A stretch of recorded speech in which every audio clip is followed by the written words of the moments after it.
একজন স্বামী তার স্ত্রীকে পতিতালয়ে দেখে অবাক না হয়ে খুশি হলেন। হ্যাঁ, আপনি ঠিকই শুনেছেন। আজ আমি এমন এক পুরুষের গল্প বলবো যাকে মহাপুরুষ বললেও কম হবে। বেঙ্গালুরে বাস করতেন একজন স্বামী ও তার স্ত্রী। স্বামীকে কাজের সুবাদে যেতে হয় মুম্বাইতে শিফট হওয়ার পরে সে তার স্ত্রীকে নেওয়ার ব্যবস্থা করে। তার স্ত্রী ট্রেনে করে সফর করছিলেন মুম্বাইয়ের উদ্দেশ্যে। তার সাথে কেউই ছিল না, তিনি একাই সফর করছিলেন। তার পাশের সিটে সফর করছিলেন দুইজন পুরুষ। তারা হয়তো একে অপরকে চিনে না। কিছু দূর যাওয়ার পরে তাদের মধ্যে বন্ধুত্ব সম্পর্ক তৈরি হয়। ট্রেনে তারা অনেক খাবার নিয়ে এসেছিলেন। তারা নিজেরাও খাচ্ছিলেন আর ভদ্রমহিলাকেও খাওয়ার জন্য বলছিলেন, কিন্তু ভদ্রমহিলা তাদের থেকে কোনো খাবার নেয়নি। ভদ্রমহিলার আর হয়তো কয়েক মিনিট সফরের বাকি ছিল, আর সেই মুহূর্তে ভদ্রমহিলা তাদের সাথে আলোচনা করলেন, আমার সফর শেষ, আমি আর কিছুক্ষণ পরেই ট্রেন থেকে নেমে যাব।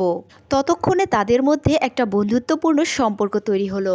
একজন পুরুষ ভদ্রমহিলাকে জিজ্ঞেস করলেন, আপনি কি প্রথম ট্রেনে সফর করছেন? ভদ্রমহিলা বলল, না, আমি অনেকবারই ট্রেনে সফর করেছি, কিন্তু এই প্রথমবার আমি একা সফর করছি। তাদের মধ্যে কথা চলছিল, এর মধ্যে এক চাওয়ালা এসে হাজির হলো।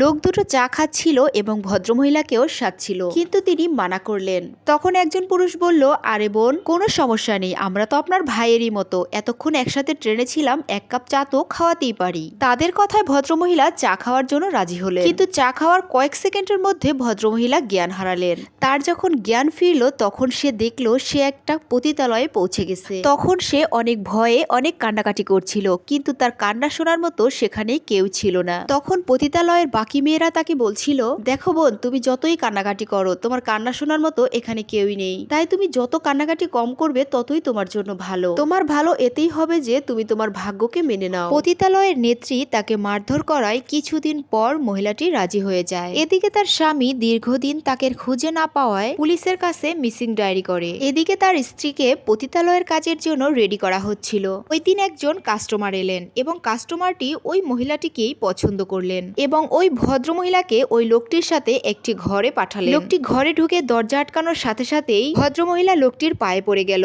এবং শক্ত করে পা জড়িয়ে ধরে খুবই আকুতি মিনতি করছিল, খুব কান্নাকাটি করছিল। মহিলার কান্না এতটাই করুণ ছিল যে লোকটির মায়া হলো। লোকটি বলল, ঠিক আছে, আমি তোমার জন্য কি করতে পারি? আপনাকে কিছুই করতে হবে না, আমি শুধু আপনার ফোন থেকে আমার স্বামীকে একটা কল করতে চাই। লোকটি রাজি হলো। মহিলা তার স্বামীকে ফোন দিল এবং সবকিছু খুলে বলল।